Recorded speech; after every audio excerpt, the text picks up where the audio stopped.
pessoal, e aí? Então vamos começar aí, né, falando daquela parte de correntes alternadas, né, correntes de tensões alternadas. Então vamos falar primeiro da corrente, um circuito puramente resistivo, quando você tem uma corrente alternada. Então o que acontece com a corrente alternada? Antes nós tínhamos uma corrente contínua que passava pela resistência, né? Agora você vai ter uma corrente cujo valor dela varia senoidalmente no tempo, tá vendo?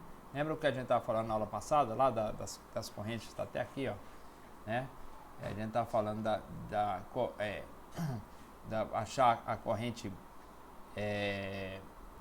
o valor médio da corrente, né? Lembra disso aqui, né? Então a gente falou como é que acha, começamos a dar uma introdução à corrente alternada, achamos o valor eficaz, fizemos esse cálculo, tá na aula passada, quem quiser, só olhar lá nos vídeos das aulas que estão lá no Classroom, tá bom? Então nós falamos das formas de onda, porque a forma tem que ser senoidal, para evitar que as correntes, quando variam muito abruptamente, né? Lembramos aqui, deixa eu ver se está para cá. Nós falamos aqui, tá aqui, deixa eu ver. Nós falamos quando as correntes variam muito abruptamente, principalmente circuitos indutivos, o que acontece, né? Essas variações muito altas, muito rápidas, produz também correntes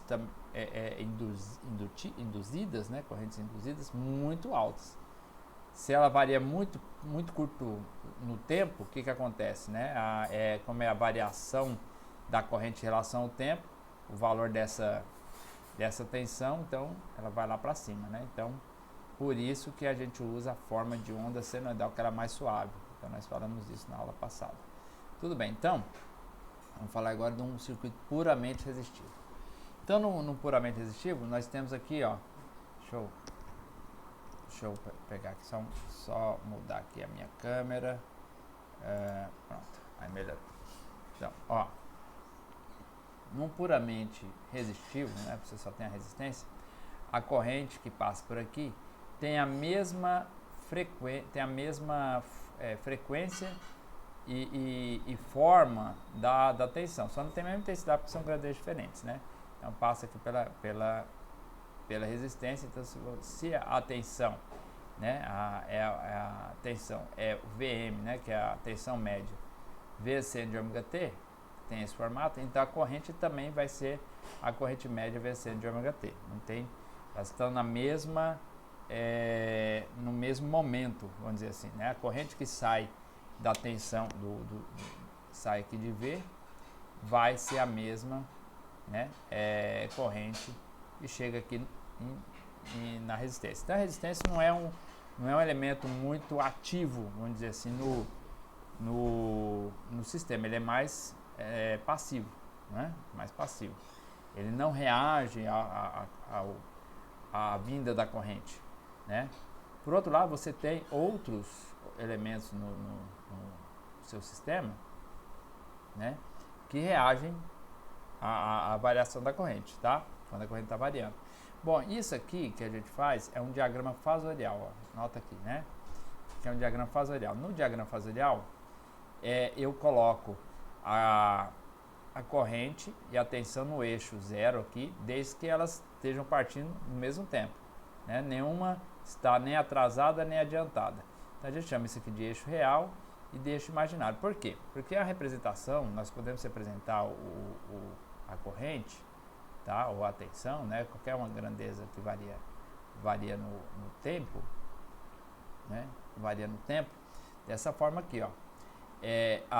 Em vez de eu fazer ela falando que ela é senoidal ou cossenoidal, eu posso representar ela por essa expressão aqui, E de θ. Esse E de θ, para quem não lembra, né, o E de θ, só para escrever aqui, ó, E de θ é igual cosseno de θ mais I seno de θ, tá? Isso aqui é essa aqui é a famosa equação de Euler, né? Equação de escreve Euler, tá? Deixa eu apagar aqui. Equação de Euler, tá? De Euler, tá? De Euler, tá?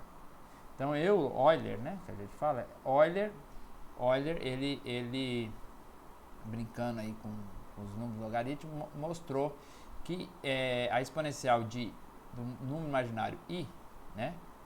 E θ é igual ao cosseno de θ, né? Cosseno de θ mais i seno de θ. Aqui na eletricidade a gente costuma representar o número imaginário i por j, tá, pessoal? Então, em geral, vocês vão encontrar isso aqui como j, tá? J seno de θ. Por quê? Porque não confundir com o i da corrente, que usa-se muito, então a gente coloca no imaginário como j, tá certo? Então, esse aqui é a representação que você vai dar, né, de uma grandeza variando na frequência, tá? No caso aqui é a tensão, tá? A tensão aqui, certo? Essa tensão aqui, tá? Então essa tensão vezes essa equação de Euler aqui, né? Essa representação é a mesma coisa disso aqui, ó. Então ele vai ter uma parte real, essa aqui é a parte real, tá? E vai ter uma parte imaginária, né? Desde que essa tensão tenha partes reais e imaginárias, tá certo? Onde a parte real eu faço nesse eixo aqui, ó. E a parte imaginária nesse eixo. Quer dizer, eu poderia ver cosseno de θ ficaria aqui, tá? E a projeção de V seno de θ ficaria desse lado aqui, certo?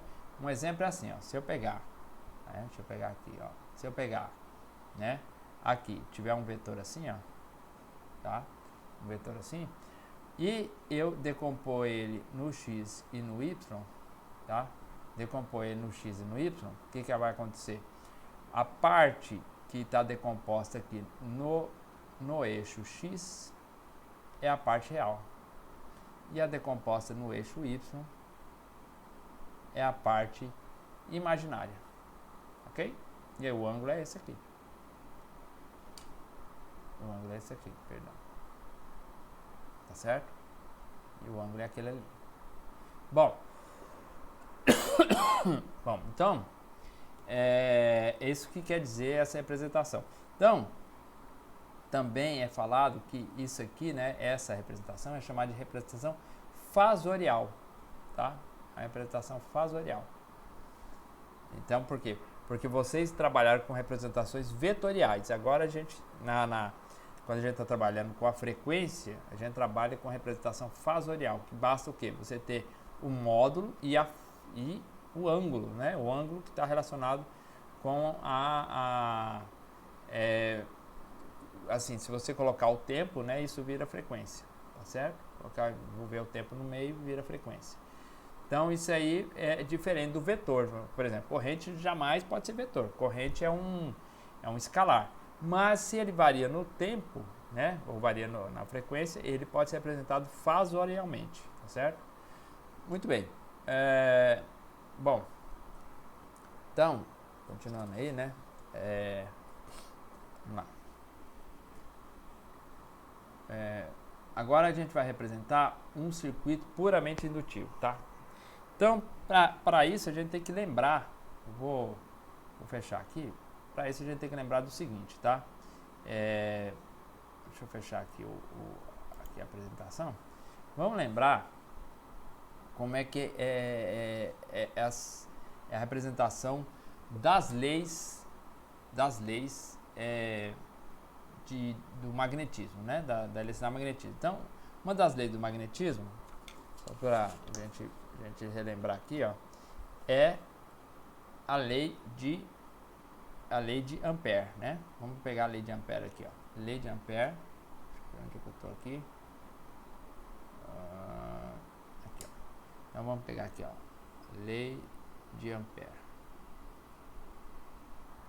Certo? A lei de Ampère. Então, como é que é a representação da lei de Ampère? A lei de Ampère, um risco aqui, né? A lei de Ampère diz o seguinte, ó. Eu pegar a permeabilidade magnética vezes a corrente, isso tem que ser igual a integral do campo escalar, um circuito, tá? Um circuito fechado por onde essas linhas de campo passam, tá? Essa é a lei circuital de Ampère. A outra lei é a lei de Faraday, que é a lei da indução, tá?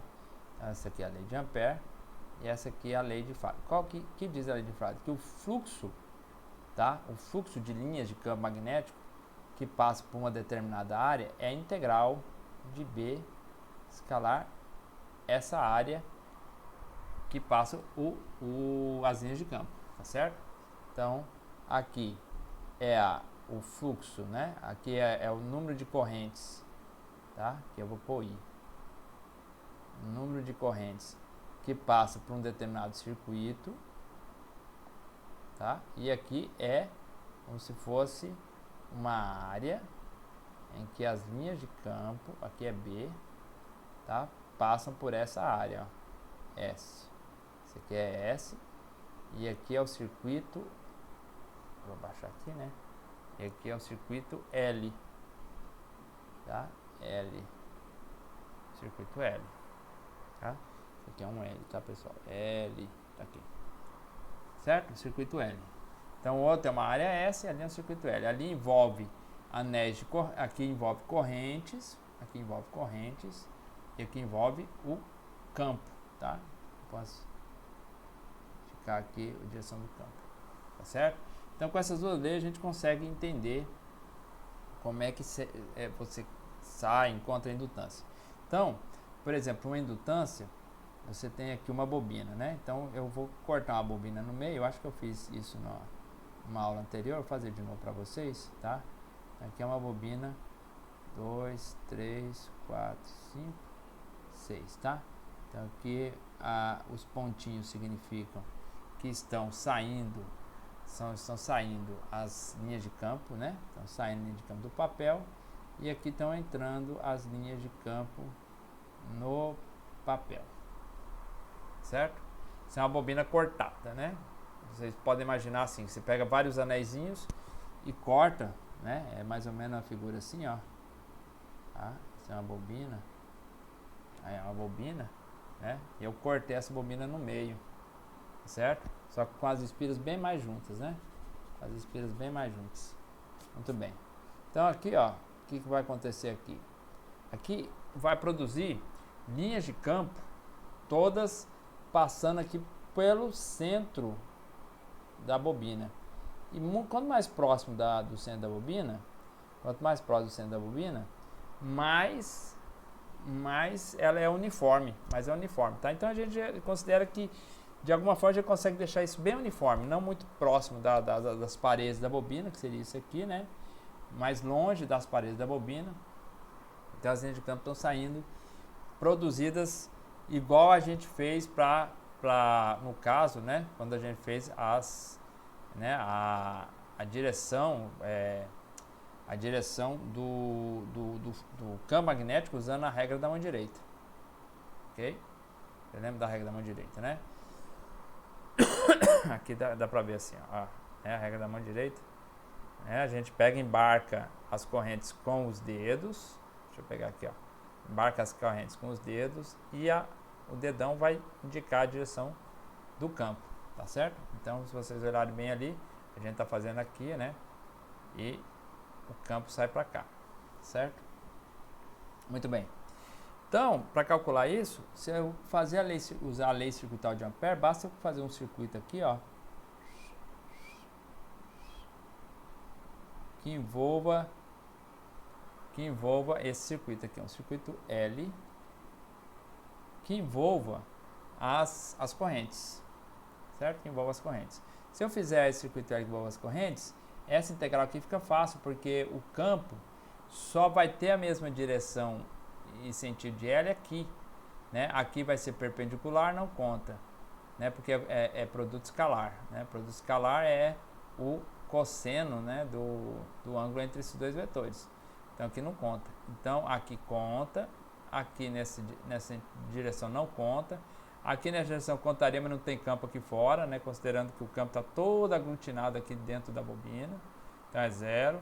Aqui também não conta porque é 90 graus, então só conta essa parte aqui, tá? Que vai ser o próprio comprimento da bobina. O próprio comprimento da bobina. Então nós vamos ter que essa integral aqui fica fácil de resolver. Fica assim, ó, μ0i igual a BL. A BL. Tal que a gente acha então o campo, né? O campo produzido ali vai ser o seguinte, B é igual a μ0. E não é só I. Quantas correntes estão passando aqui, ó? 1, 2, 3, 4, 5, 6. A gente pode fazer assim que é Izinho, onde I é as correntes individuais que estão passando ali, ou é a corrente que passa por toda a bobina, né? A corrente que passa toda a bobina é I. Mas conta cada vez que entra e sai. Então dá N vezes I. Seria a corrente total, né? N vezes I. A corrente total da bobina. Isso tudo dividido por L. Tá? Certo? Agora vamos lá no fluxo. Vamos pegar aqui essa equação do fluxo aqui, ó. Do fluxo, que é a lei de Faraday, tá? Então vamos pegar agora do fluxo. O fluxo vai ser igual, tá? Agora, qual que é esse BDS? Esse S é a boca da bobina, por onde está saindo as linhas de campo, ó. Todo o campo está saindo lá. Então, se as linhas de campo saírem todas,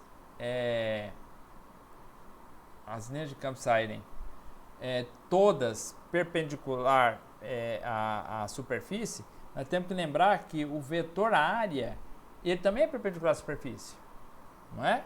O vetor área é esse aqui, ó. Esse aqui é o vetor área. Vou pôr esse aqui, ó. Tá? Ele é perpendicular à superfície. Tá certo? O vetor área é perpendicular à superfície. É a normal à superfície, é o vetor área. Certo? A direção e o sentido é dado pela perpendicular à superfície. Meu Deus, essa ficou feio aqui. Tá? É perpendicular à superfície. Perfeito? Então, as linhas de campo também são perpendiculares à superfície. Tal que o produto escalar ali dá cosseno de 0 dá 1. Tá? Então, fatora-se facilmente essa integral aqui. É a própria área, que vai ser, se for uma bobina redondinha, vai ser πd ao quadrado, né? Sobre 4, onde d é o diâmetro, tá? Mas não precisa nem pôr. Nós vamos colocar só isso aqui, ó. Vai ser então, o fluxo vai ser igual a BS, né? Sem o produto escalar aqui, tá? Isso é multiplicação. BS. Então, nós vamos ter que o fluxo vai ser igual a toda essa equação é μ0 n s sobre L I. Tá certo? I, né? O I aqui ficou bem apagadinho. 0 S I. Perfeito? Então, olha só, toda essa parte aqui é uma parte construtiva. É a permissividade, que depende do meio que está dentro da bobina, tá certo? O material que está no meio, dentro da bobina, pode ser o ar, pode ser um ferro, pode ser outro material, um vidro. O N é o número de voltas, é o número de espiras. O L é o tamanho da bobina. Então, isso aqui tudo são parâmetros construtivos. Eu posso chamar isso aqui, eu fiz esse L maiúsculo, mas é bom colocar L minúsculo aqui, porque vai confundir com outra variável aqui, tá? Eu vou pôr um L aqui, minúsculo, tá? Que é o comprimento da bobina, tá? É o comprimento da bobina. E agora eu posso chamar isso tudo aqui de Lzão, que chama-se indutância. Então eu posso fazer assim, ó, que na verdade o fluxo é igual, tá? O fluxo é igual a, deixa eu ver se eu apago essa lâmpada aqui melhora. O fluxo é igual a L vezes I, tá? Onde L é um parâmetro construtivo, perfeito? Então agora eu tenho o seguinte, ó, eu tenho então que o fluxo, né, a variação, agora isso que é importante, nós falamos que a tensão numa bobina, quando a gente está falando lá de como é que se dá o aparecimento da tensão elétrica quando varia o campo, né? Nós falamos que isso aqui, quando varia no tempo, produz uma indução,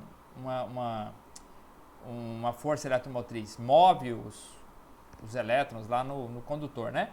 Então isso aqui, ó, se eu fizer assim, ó, dφ dt, isso aqui é a própria tensão, é a tensão em cima do indutor,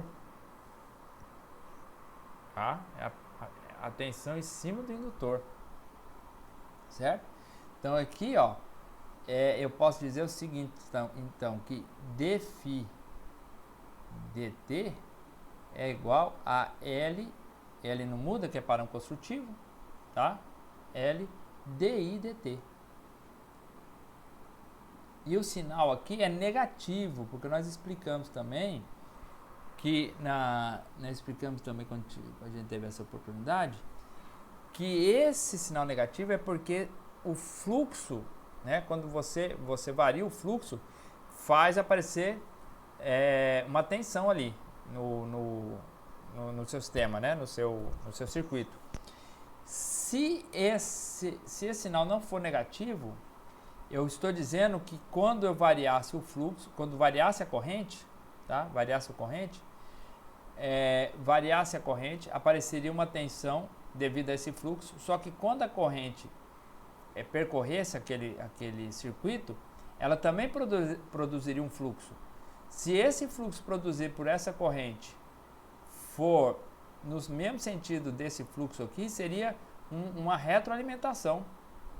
Entende? Então, o que aconteceria? Se ela for, a causa que está gerando for no mesmo sentido de aumentar essa corrente, se aqui aumenta o fluxo, aumenta a corrente que é retroalimentada faria esse fluxo também aumentar, de modo que o sistema, né, se autodestruiria por excesso de corrente, tá certo? Então, esse sinal negativo indica o seguinte: se aumentar o fluxo, a corrente tem que diminuir, para não comprometer ou diminuir ou inverter, né, o sentido dela, de modo a não comprometer a retroalimentação desse fluxo, tá? Então esse sinal aqui é muito importante. Isso aqui é a lei de Lenz, tá? Esse sinal negativo aqui é imperativo, ele é muito rigoroso a questão dele. Embora quando você estiver mexendo com os valores apenas em grandeza, né, os valores em módulo, a gente não considera o sinal. Mas isso aqui rigorosamente tem que ser E igual a menos L di, VL, né? VL, a tensão no indutor, é igual a menos L di dt. Isso também significa que quando quando aparece uma corrente no indutor, né, na bobina, indutor, o símbolo é esse aqui, ó, tá? Quando aparece uma corrente no indutor, certo? Oh, meu Deus, o grafite falhou, pessoal, deixa eu só fazer de novo. Então, quando aparece uma corrente no indutor, que é esse símbolo elétrico aqui, quando aparecer essa corrente, o indutor vai contrapor essa corrente, vai barrar de todo jeito, entendeu? Vai, opa, vem devagar, até o momento em que ele vai aos poucos cedendo ao circuito, né, essa contraposição. E aí, se tiver um regime permanente, a corrente passa aqui como se fosse um condutor normal. Mas enquanto ele é um indutor, ele vai tentar de toda forma barrar essa corrente. Então, o momento que ele barra essa corrente, é como se estivesse aberto, a tensão nele é zero. Aí até passa um tempo, o regime que ele fica permanente, aí a tensão dele vai ser, aliás, ao contrário, ele barra a corrente, fica aberto, então a tensão dele é exatamente igual à tensão da fonte, né, se eles estiverem em paralelo. Aí quando a corrente passa por ele, é como se fosse um curto-circuito, né, ele torna-se um curto-circuito, e aí a tensão nele é zero, tá certo? Então ele começa com a tensão máxima, corrente zero. Depois ele vai para a corrente máxima e tensão zero. Isso significa que ele retarda a corrente, ok? Ele impede que a corrente vá de primeiro momento passando por ele. Não, ele é uma cancela, para e depois, passado um tempo, a corrente se estabelece. Então isso a gente diz que na verdade está havendo um retardo da corrente. Então fasorialmente, deixa eu ver se tem a representação, é assim, tá certo? Fasorialmente é assim, ó. Deixa eu pegar só. Então fasorialmente é isso aí, ó, tá? Deu. Vou pegar aqui, ó. Então tem a tensão na parte real e a corrente na parte imaginária atrasada, tá vendo? Porque a referência do fasor é no sentido anti-horário, tá certo? No sentido anti-horário. Então, ó, nota que a tensão chega primeiro, depois vai vir a corrente. A gente representa ela assim, ó. V é V em 0 graus e V e I, a corrente é I em menos 90 graus, tá? Essa é a representação dele fasorial. Mas perceba aqui, ó, né? Que a gente já tinha falado que V igual a LD e DT, I é I seno de ômega T, tá certo? Então, substituindo, fazendo fazendo a derivada disso aqui, dá o quê?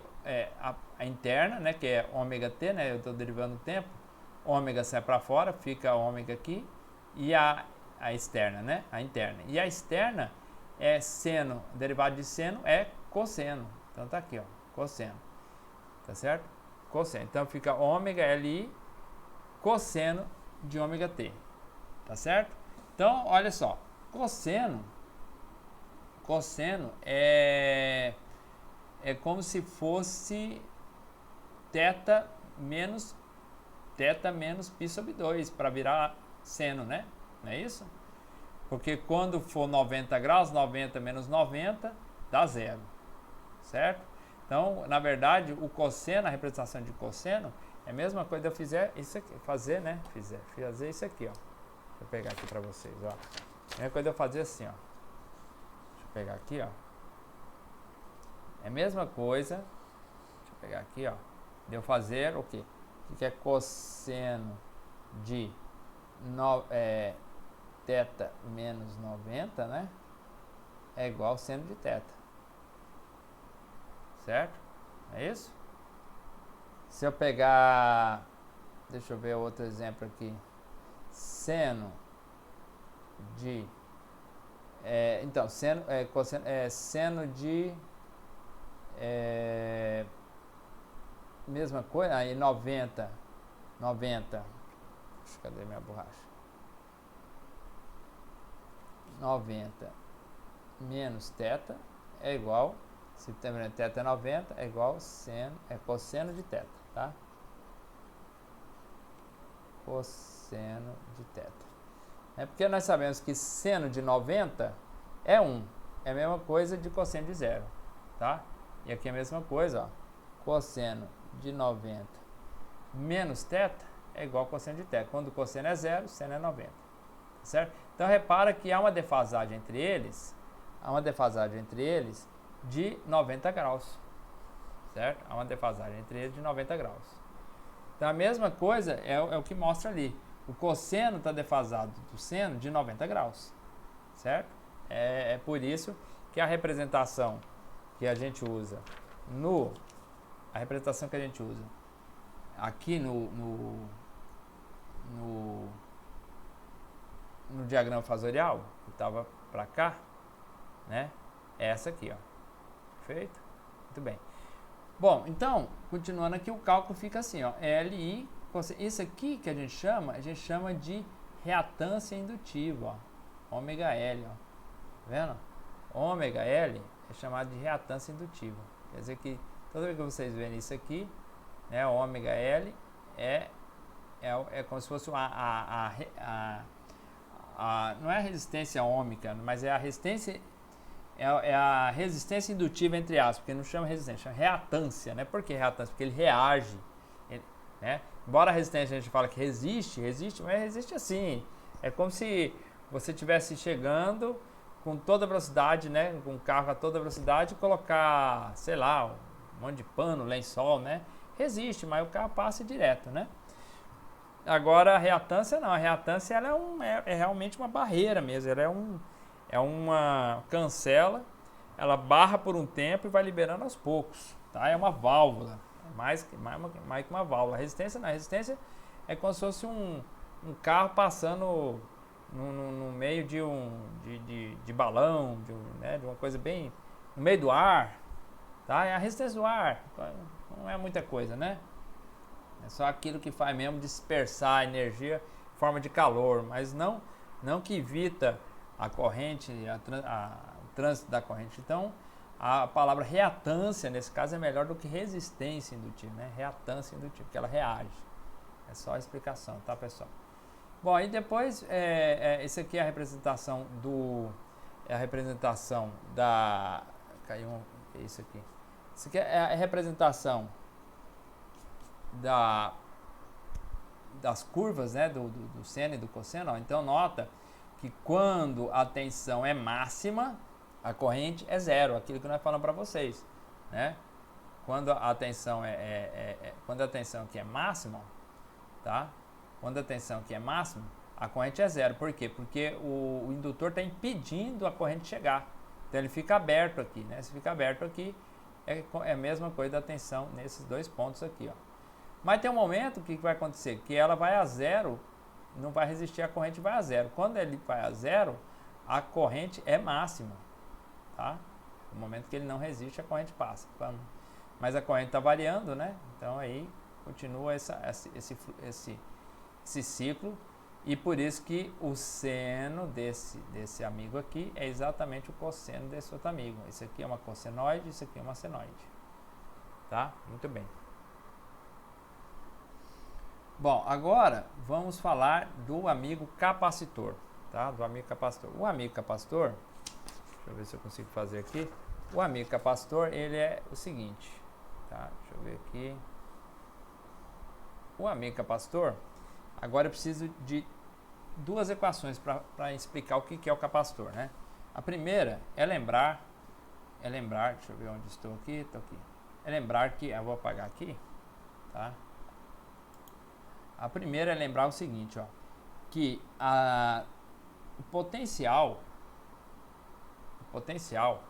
né, é igual à integral do campo elétrico vezes a distância onde eu trago as cargas, né, do ponto A ao ponto B. Aí vou ter o potencial elétrico.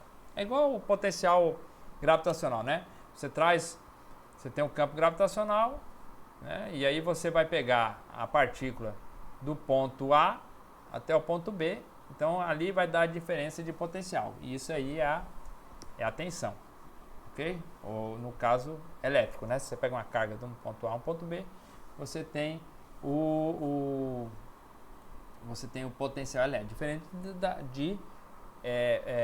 isso aí é a DDP, né? Diferente de potencial, tá?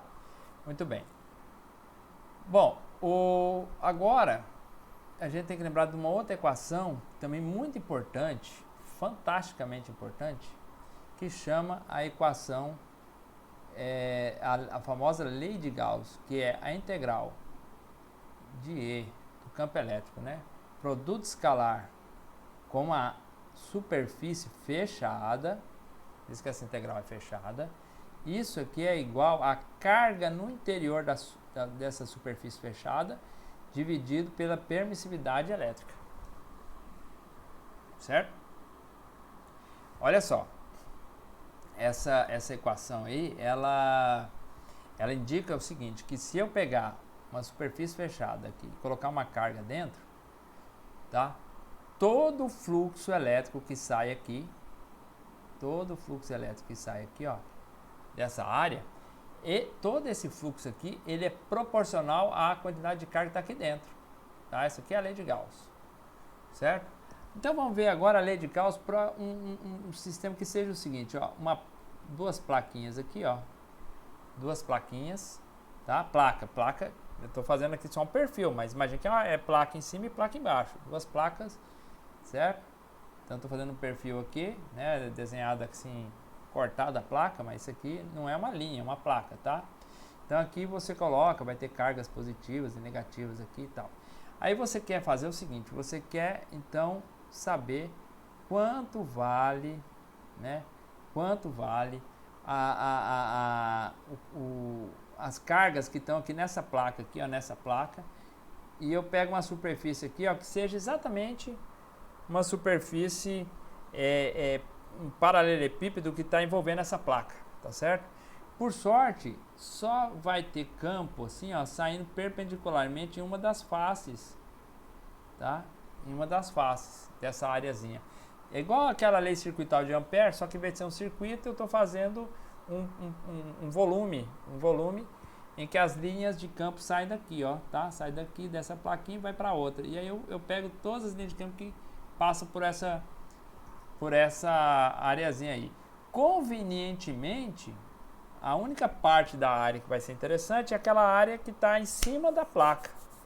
Porque nas outras você não tem campo elétrico, ó. Do lado aqui a gente está considerando uniforme, né? Que o campo está saindo sempre perpendicular a essa face, somente essa face, a essa face, a essa face, e essa face não está saindo. Só sai na face que está na cara da placa.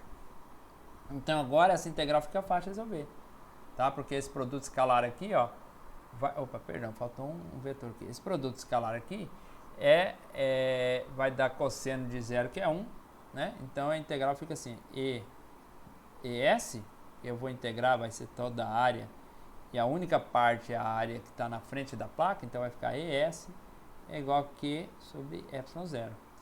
Tal que, né? Tal que vai ficar então assim, o campo elétrico vai ser igual a Q sobre ε0S. Ok? Esse é o campo elétrico, tá? Que é no capacitor. Perfeito? Agora eu jogo essa equação aqui na do potencial. E o que nós vamos ter? Vamos ter que V é igual a integral de Q sobre ε0S dl. Tá? Eu nem precisava, aliás, nem vou fazer assim, que está errado. Tá? Eu já vou falar o seguinte. Como esse campo, tá? Como esse campo é uniforme, o que vai acontecer? Eu vou tirar uma carga desse ponto até esse ponto aqui, andando na mesma linha do campo. Se ele vai andar na mesma linha do campo aqui, ó, isso aqui é vetor, tá? Se essa carga vai sair daqui para cá e vai andar na mesma linha do campo, em toda essa extensão aqui, ó, desde 0 até D, onde 0 é o início da placa e D é o final da placa, e isso tudo aqui é a distância, tá? É a distância. Então, isso aqui vai ser igual a ED, tá? Onde esse percurso L aí vai de 0 até a distância. Perfeito? Ok? Então agora eu acho potencial em cima de um capacitor. O potencial é igual, agora eu substituo, fica Q sobre ε0S vezes D. Esse é o potencial no capacitor. Agora perceba, ó, D, ε0 e S são parâmetros construtivos. E eu posso dizer que esse parâmetro chamado C é ε0S sobre D. Tá? Isso aí é chamado de capacitância. Tudo parâmetro construtivo, ó. Tá? Isso para um capacitor de placa paralela. Na verdade, você pode fazer capacitor de vários formatos, tipo, pode ser circular, tal, mas sempre esse C vai depender dos aspectos construtivos. Pode mudar uma coisa ou outra aí. SS pode ser, está incorporado a superfície de uma circunferência, esse D pode ser o raio, e aí muda, coisa muito de figura, tá? Mas o que é importante é saber agora que o potencial num capacitor é igual a Q sobre C, tá? É a carga sobre a capacitância, certo? Mas e aí? Eu quero saber a corrente. Mas eu sei que corrente é dQ dt. A corrente que passa no condutor é a variação da carga. É a variação da carga, tá certo? Em função do tempo. Essa carga variando no tempo dá a corrente. O fluxo de cargas que estão passando, tá? Essa é a definição de corrente. Então, eu tenho que ver se é igual a... tá. Eu quero isolar a carga aqui, né? Primeiro, né? Então, aqui que é a carga. Então, vai ser a integral de I dt. É isso? Ser exatamente isso. Agora eu tenho que a tensão no capacitor, então é 1 sobre C integral de I dt. dt no de 0 a t. E essa aqui é a tensão no capacitor. Agora, diferente do indutor, o que vai acontecer? No indutor, eu falei que ele resiste à corrente. Agora, num capacitor aqui, quando aparece a corrente, o capacitor aqui está sem carga, né? Então ele tem que começar a carregar. Então, se ele está sem carga, se ele está sem carga aqui, ele não tem diferença de potencial, certo? Ele não tem carga, né? Então a corrente vai passando por ele, a tensão aqui nele é como se fosse a tensão em curto-circuito. Tá zero, certo? Tá zero. Por quê? Porque ele não está carregado. Não tem diferença de potencial aqui. O potencial aqui é igual aqui. Você não carregou ele. Não polarizou ele. Não está polarizado. Então, chegou a corrente aqui, ela vem embora, passa rapidão, né? Ela vem embora, passa rapidão. E a tensão aqui é zero. É ao contrário, lembra lá no indutor? No indutor, a corrente não passava e a tensão era máxima, né? Era máxima. Agora aqui, a tensão era máxima porque ele é considerado aberto o indutor, né? Agora aqui no início, o capacitor é considerado um curto e a corrente passa tranquilamente, certo? Então o capacitor é igual aquelas caixas d'água, vai enchendo até a boia. Quando a boia enche, para de encher, certo? Então ele está enchendo aqui, ó, enchendo de carga. Quando ele encheu de carga, a corrente vai a zero. Aí fica polarizado, tem potencial, né? Encheu de água, né? Tá polarizado. Então agora ele tem potencial. Então quando chega no tempo final aqui, a corrente não vem mais, né? A boia fechou, corrente zero e o potencial aqui, a tensão é máxima. Tá certo? Então a gente diz, agora lembra que tinha um sinal negativo lá no indutor, né? Então, no caso do capacitor, não, ele fica com o potencial igual o potencial da fonte, tá certo? Ele não fica o mesmo sinal. Então, o que a gente fala é que o capacitor, ele adianta a corrente, tá? E atrasa a tensão. Aí no diagrama fasorial, embora aí no livro ele está mostrando, vai dar confusão, não está muito certo o que ele está mostrando, só colocar aí o que está no livro, ó. Tá? Deixa eu inverter aqui. Vou colocar o que está no livro aqui, ó. Perdão. Aqui, ó. Então aqui, deixa eu pegar aqui, o diagrama fasorial está assim, mas não está muito correto por causa do seguinte, pessoal. Aqui você bota a tensão e aqui você bota a corrente. Então, se eu girar isso aqui, ó, né? Se eu girar aqui, deixa eu só pegar aqui, ó. Se eu girar, tá? Se eu girar aqui, ó, aqui, né? Se eu girar aqui vai ficar a corrente. Oh, caramba, esqueci minha folha. Pera aí. Aqui vai ficar, ó, a corrente. Deixa eu pegar. Vai ficar aqui a corrente. Certo? Opa. Aí, aqui. E aqui vai ficar a tensão. Tá? Então aqui vai ser I né? E aqui vai ser V. Diferente, tá? V vai estar a 0 graus e I vai estar a 90 graus. Tá? Diferente que ele fez aqui, ó. Tá? Então I vai estar, na verdade, a 90, tá? E V vai estar a 0. Para mostrar realmente que quem adianta é a corrente. Vamos colocando atenção no referencial, tá certo? Então se você olha aqui, ó. Você olha aqui. Vou pegar aqui. Se você olha aqui, ó. Cadê? Aqui. Então você está vendo aqui, ó, a tensão, né? Começa aqui no capacitor, né? E a corrente é 0 quando a tensão no capacitor é máxima. Mas nota que está invertida aqui, tá vendo? Justamente por aquele sinal do indutor. O indutor, a tensão dele é menos a da fonte. E do capacitor é mais o da fonte. Só que aqui a gente representa no referencial do circuito, né? Em vez de ser no referencial da fonte, tá certo? Por isso que o indutor está positivo e o capacitor, a tensão está negativa. É um cosseno, né, para baixo aqui. Mas se você pega aqui, ó, quando ela é máxima, a corrente é mínima, né? O circuito, na verdade, o início mesmo da alimentação começa aqui, ó.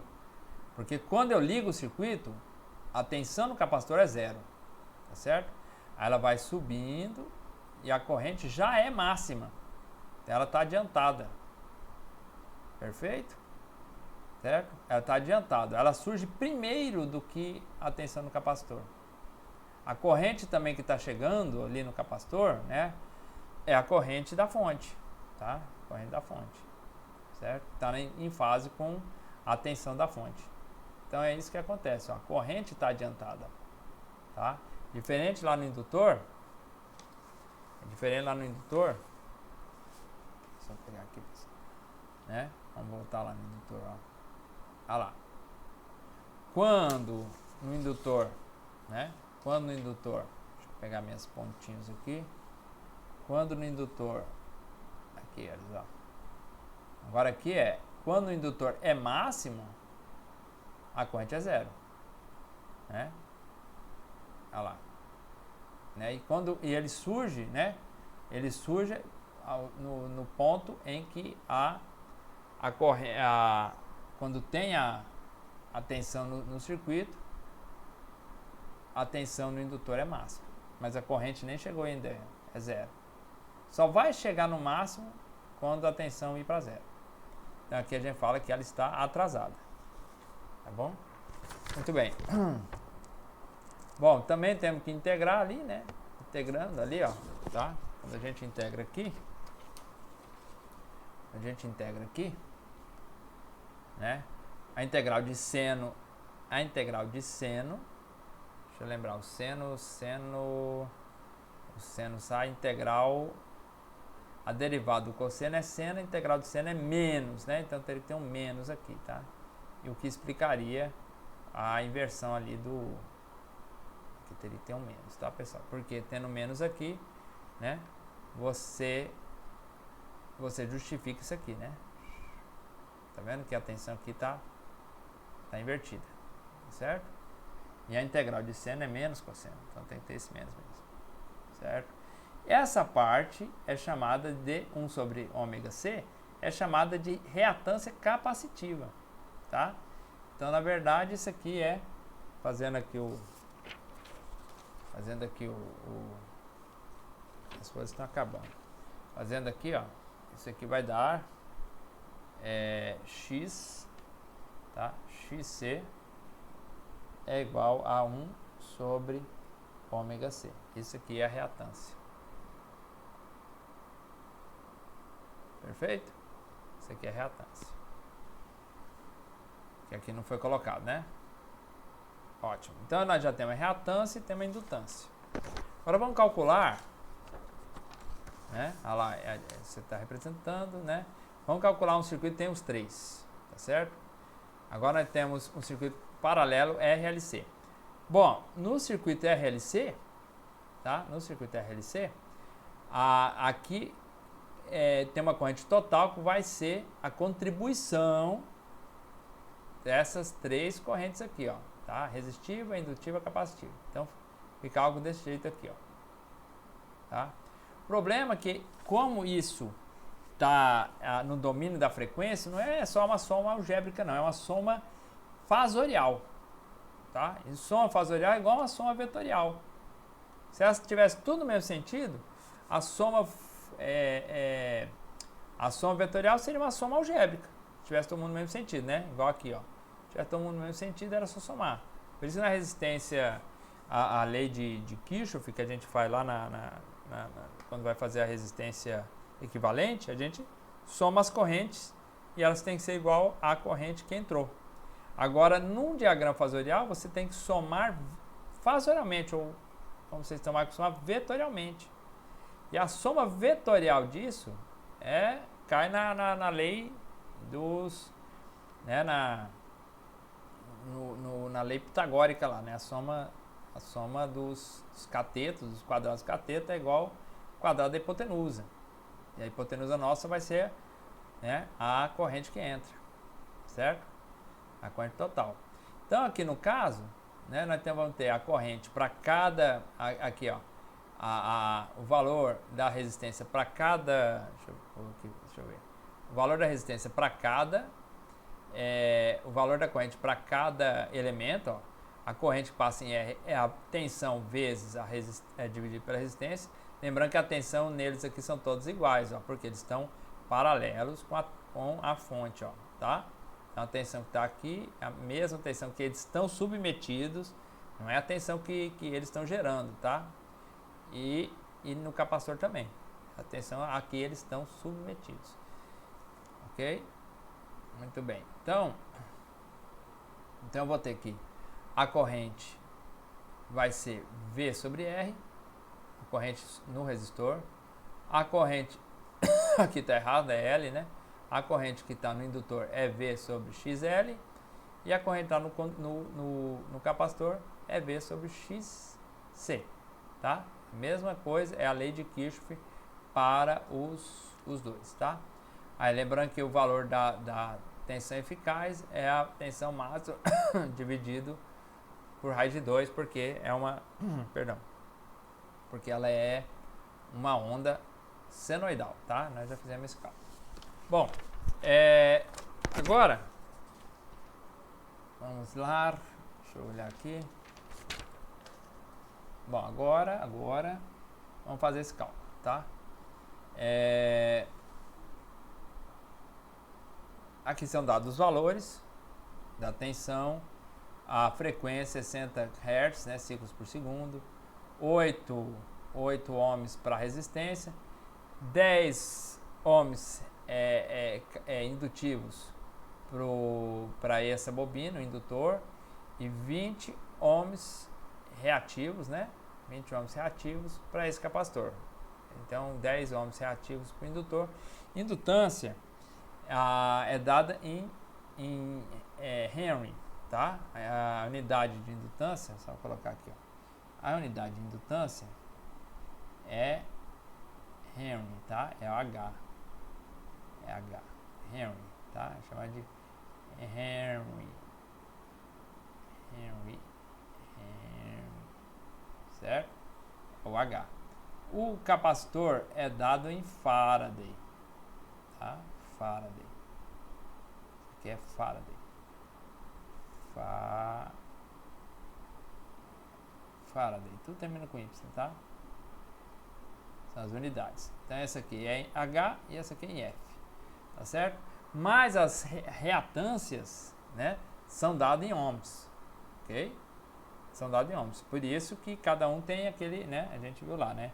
O XC é igual a 1 sobre ômega C e o XL é igual a ômega L. Certo? Perfeito, né, pessoal? Então vamos lá. Bom, onde estávamos? Ok. Então aqui você consegue calcular usando aquelas expressões, né? E aqui, nota que para cada um deles, a corrente, eu tenho que colocar em fase, como são puramente indutivo, puramente capacitivo, cada ramal do meu circuito, então aqui é fácil calcular, né? Cada ramal está em cima de cada componente, então eles são, este atrasa, né? Naturalmente atrasa a corrente, e esse aqui naturalmente adianta a corrente. A corrente total agora vai ser aquilo que eu falei, vai ser a soma fasorial das correntes, né? Aplicando a lei de Kirchhoff aqui, certo? Agora, olha só, é a resistência pela reatância, soma das reatâncias, reatância indutiva com a capacitiva. Essa soma, na verdade, tem um sinal negativo aqui por causa da corrente estar defasada, tá certo? Então aqui, na verdade, essa soma é uma diferença. E aí, isso aqui dá a corrente total 59,23 amperes. Bom, o cosseno vai ser o cateto oposto, o cateto adjacente, né? O cateto adjacente sobre a hipotenusa, tá? A resistência sobre o reativo, tá? O reativo total. Isso dá 0,9928. Isso para nós, no futuro, nós vamos chamar isso aí de fator de potência, tá? Então é importante guardar essa relação aí, tá certo? Esse aqui nós vamos chamar de fator de potência. O ângulo, então, dessa corrente é 21,8 graus, né? Fazendo um arco cosseno disso aqui, certo? Agora, para calcular as indutâncias e as capacitâncias, é só usar as equações da reatância indutiva e capacitiva, né? Você sai direto por esses valores aqui. Lembrando que o ômega é 2πf, tem 2π vezes 60 Hz, que dá 377 ciclos por segundo, né? No caso da frequência angular. Aí chega nesses valores, tá? Nota que este deu mHz e esse deu microfarads, né? 10 a menos 6 farads, tá? E a representação é essa, ó. O IC está adiantado, o IL está atrasado, a diferença deles dá este valor aqui, né? Porque o IL é maior que IC, fica para baixo negativo, e aí você tem que a corrente total no circuito, né, fica um pouco atrasada, é uma parte atrasada devido aos reativos do sistema, tá? E aqui a parte que está em fase com a tensão, que é a corrente no resistor, tá? Agora vamos ver um exemplo. Aí você calcula a potência, né? Pega toda a potência dissipada ativa, né? Que está no resistor. A reativa é essa parte das reatâncias, né? Então a potência ativa é a que está no resistor vezes, né? A gente fala ativa de um elemento que é muito ativo, é meio passivo, né? Mas é ativo. O outro é reativo, quer dizer, reage mais ainda, né? Então olha só, aí aplica os valores, você encontra a potência, e lembrando que essa corrente total ela está atrasada, né? Devido aos reativos preponderantes do sistema. Tá, agora no circuito em série. Agora o circuito em série é diferente. No circuito em série, eu vou somar essas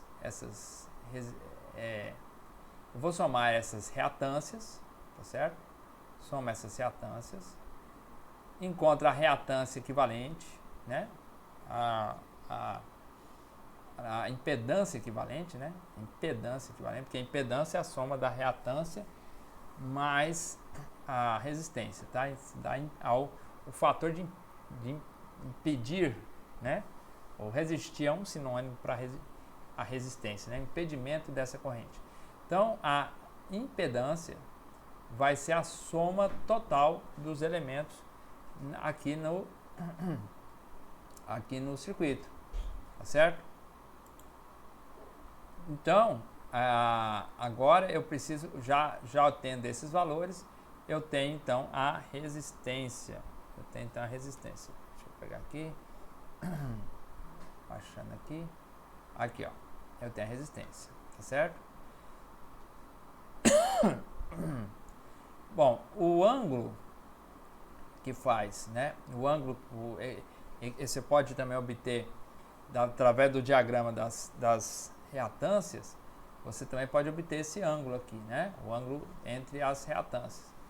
E isso vai dar a ativa dividido pela total, né? Pela total da impedância. Isso vai dar então um 0,058, que equivale a 86,6 graus, tá certo? Então eu vou ter, né, esse valor aqui, guardo, né, para poder fazer a representação da corrente. A corrente vai ser a tensão dividido pela impedância total. Lembra na lei de Ohm que I era V igual a R vezes I, né? Aí aqui eu não tenho R mais, porque agora eu estou calculando a impedância do circuito inteiro. Então fica I igual a V sobre a impedância. Então a tensão dada é 220, a impedância calculada total foi essa aqui. Eu tenho que a corrente é 1,62, o ângulo é 86,6 e o sinal negativo, eu só posso determinar esse sinal negativo se eu souber que a reatância indutiva é maior que a reatância capacitiva. Se for o contrário, tiver mais capacitor do que indutor, né? Tiver maior reatância capacitiva do que indutiva, então esse sinal é positivo. Tá? É assim que a gente determina esse sinal. Pronto. Aqui eu estou definindo a corrente, tá? Tá definindo a corrente e o diagrama fica nesse sentido aqui, ó, né? Agora nota que não é corrente, isso aqui é tensão, né? Então a tensão indutiva ela é adiantada da resistiva. O que é atrasado é a corrente, tá? A gente tem que ficar bem claro isso. Então a tensão indutiva é adiantada e a tensão capacitiva é atrasada, tá? Então nota a diferença dos diagramas, de modo que agora eu posso representar como a tensão indutiva é maior que a tensão capacitiva, eu represento aqui, tá certo? Eu represento no eixo do quem é maior. Então tá aqui. E a tensão no resistor é a minha referência. Isso aqui vai dar o V que nós calculamos é 220 vezes, né? É 220 com ângulo de menos 86, perdão, isso aqui é a corrente. A tensão cadê o cálculo da tensão? Tá, esse aqui é o V, né? Esse aqui é a tensão no resistor, calculado fazendo V vezes I, tá? É 8 ohms pela corrente que nós achamos, 1,62, tá? Com essa corrente atrasada, a corrente fica atrasada porque tem mais indutivo no sistema, tá? A tensão no indutor fica sendo a reatância no indutor vezes essa corrente, tá? Lembrando que está adiantado de 90 graus, tá?